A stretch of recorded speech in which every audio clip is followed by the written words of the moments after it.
But the second thing I want to share about our history, and I'm really new to this organization, but I feel really comfortable saying that there will be 100 years, and there's going to be 120. And they were awesome, you know, from the National Lawyers Guild, and he just said it off the cuff, and I thought, oh, it's awesome. So we're all standing on this stage, and we're all in this group to celebrate 75 years of people fighting for other people, and people will keep doing that, I think. And the only other thing I really wanted to say is I was kind of trying to think literally in the taxi on the way here about the idea that what we're here for in some sense is to try and mark what we've done over the past year, and it's certainly not everything that the National Lawyers Guild has done at all. But when Occupy Wall Street started, there's a reason that the National Lawyers Guild became such a huge part of it, and it's because people came to the RNC and people were there for every single thing that happened before it, and so when people started getting arrested, there was already a number and there was already attorneys, and Gideon was already around, and I'm not trying to single him out because there's so many people who are involved in the RNC and everything else.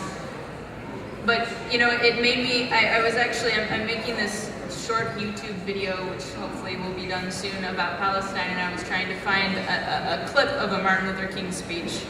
And I was listening to this speech trying to find the quote, and he was talking. I realized that the night before he died, he was giving a speech about, he was actually in Memphis for the Memphis workers who were trying to unionize. And there was an injunction that was passed in 1966 to prevent them from going out and protesting. And in that speech he said, "The promise of America is the right to protest for our rights."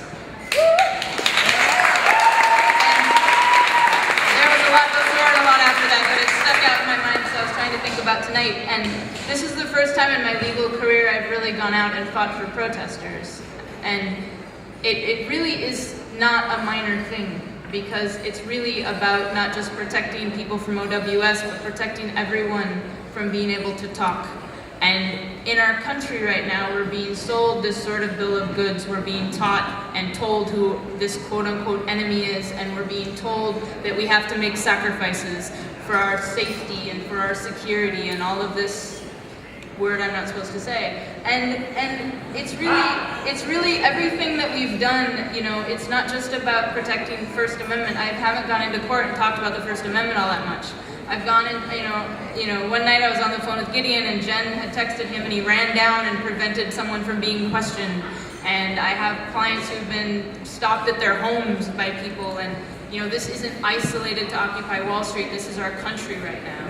And what we do is really about saying, no, you know what, we're going to be there before you can do this. And I think that this work extends far beyond just Occupy Wall Street and just what we're here to celebrate tonight. And I really just want to, the last thing I want to say, because I'm trying to be fairly brief, is two things. Is the second thank you beyond everyone who came before us that we have to learn from, and this community of people that I can call, like I can't even count how many times I've probably called Marty Stolar in the last 7 months. And he's almost always answered. I think I called him at like 2 in the morning once and it went to voicemail, and that's totally fine. But other than that, you know, I've been on speakerphone with so many people. I was thinking tonight, Rebecca and I were down in court one night, and they were trying to take the iris scan pictures, and I think I was trying to remember who was all on that conference call. It was like Liz and Gideon and Marty and like 5 other people all telling us different things to do.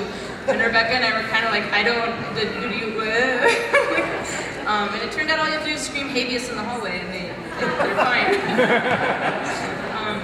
But it's been an incredible honor every time I go into court, no matter who it is. I've had the privilege of working recently with the Sex Workers Project and going out to Queens and working with Occupy Wall Street.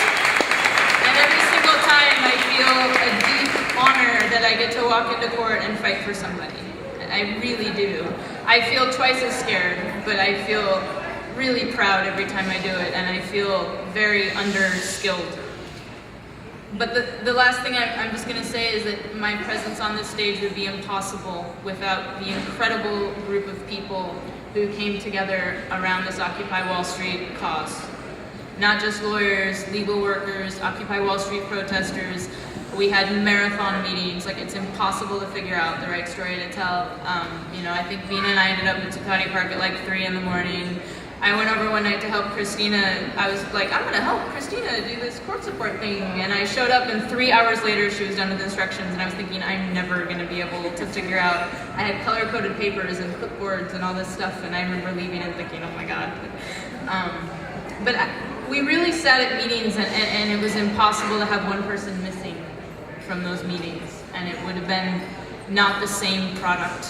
And as much as we stand on shoulders, I believe that this next generation of people who have learned so much from this past year, I hope will, you know, end up being as great as the generation before. And this experience has really enabled us to move forward and promise you that there will be 100 years of the National Lawyers Guild. So I want to thank all of those people who have answered our phone calls and told us what to do, and all of the people who sat around tables, as imperfect as it has been. I think we have all really deeply learned how to be better lawyers and better people, and we'll move forward. I don't think anyone is not going to go back to do whatever they're passionate about and not be successful. And we're gonna, I think tonight is really about celebrating. You know, I think for the next 364 days, we're gonna go back and fight, and all too often lose and sometimes win. But tonight's really about celebrating each and every one in this room that's made a conscious choice to fight the good fight and sometimes win. And tonight's about that.